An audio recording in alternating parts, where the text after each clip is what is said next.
Itoophiyaan ittisa isii ammayyeessuuf tarsiimoo haaraa ifoomsitee jirti.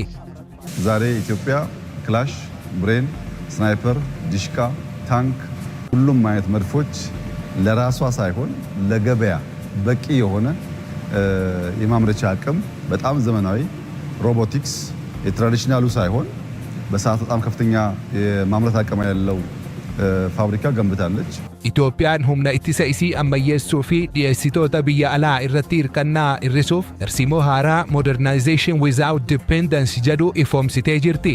Tarsiimoon kun dandeettii meeshaalee waraanaa oomishuu, suphuu fi fooyyessuu biyya keessatti guddisuun humna ittisa biyyaalessaa gama hundaan cimsuu irratti xiyyeeffata. Maddi odeeffannoo OVM akka gabaasetti tarkaanfiin kun Abbaa Biyyummaa Itoophiyaa mirkaneessuuf murteessaadha jedhamee jira. Qormaanni guddaan Itoophiyaa fuuldura jiru bittaa meeshaalee waraanaa biyya alaa qofarratti hirkachuu dhiisuudha. ልብስ እና ምርት ሳይሆን ኢምፖርት እናደርግ ነበር። ለወታደሩ ጫማ ኢምፖርት እናደርግ ነበር፣ ጥይት ኢምፖርት እናደርግ ነበር። Mootummaan caasaa bittaa isii haala haaraan ijaaruun meeshaalee murteessoo yeroo gabaabaaf biyya alaatii galchuun itti fufuus kaayyoon dhumaa garuu oomisha biyya keessaa diriirsuu fi itti fufsiisuu akka ta'e ibsanii jiru. Kunis Itoophiyaan teknoolojii waraanaa irratti abbaa murtee akka taatu gargaara jedhamee jira. The sky over the Horn of Africa just changed. Itoophiyaan waltakeessa gabaa meeshaalee waraanaa addunyaa hubachuun dandeettii akka suphaa oomisha xixiqqaa injiinaringii fi diizaayinii irratti babal'isuuf karoora qabattee jirti.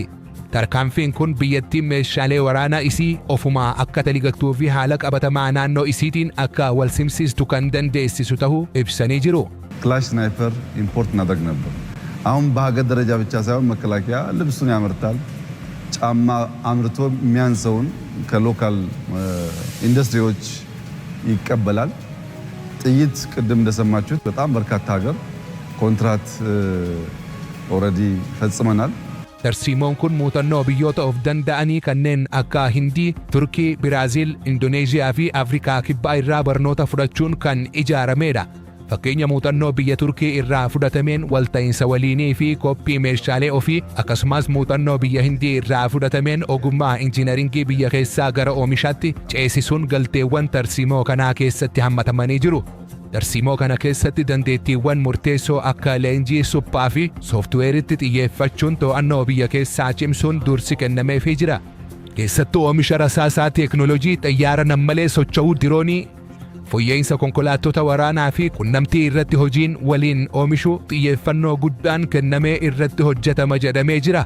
Dabaan meeshaalee waraanaa addunyaa siyaasaa cimaa keessa galee jiraachuu irraa kan ka'e Itoophiyaan fedhii waraana isii imaammata industirii warannoo fi misooma waliin qindeessaa jiraachuu gabaasni kun addeessee jira.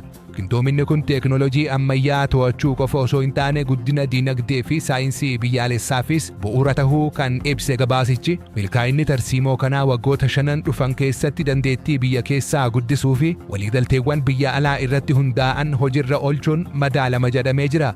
Tarsiimoon haaraan kun Itoophiyaa of danda'a taasisuun nageenya ishii mirkaneessuu fi tasgabbii yeroo dheeraa baha Afrikaa keessatti uumuuf akka bu'uuratti tajaajila jedhamee kan amanamu tahuu gabaasni kun ለቢ ሳቲን ካኤጅራ በዚህ 3 ወር ብቻ ከ30 ሚሊዮን ያላነሰ ዶላር ሽያጭ ሽጠናል እና ማምረት መሸጥ ስለቻል አሁን ኢትዮጵያን የማጽናት ኢትዮጵያን የማስቀጠል ለልጆቻችን ባማረና በተሻለ ደረጃ የማስረከቡ ነገር በጣም መስመር እየያዘ በሁሉም መስክ እመርታዎቹ እየታዩ የተጨበጡ መጥተዋል።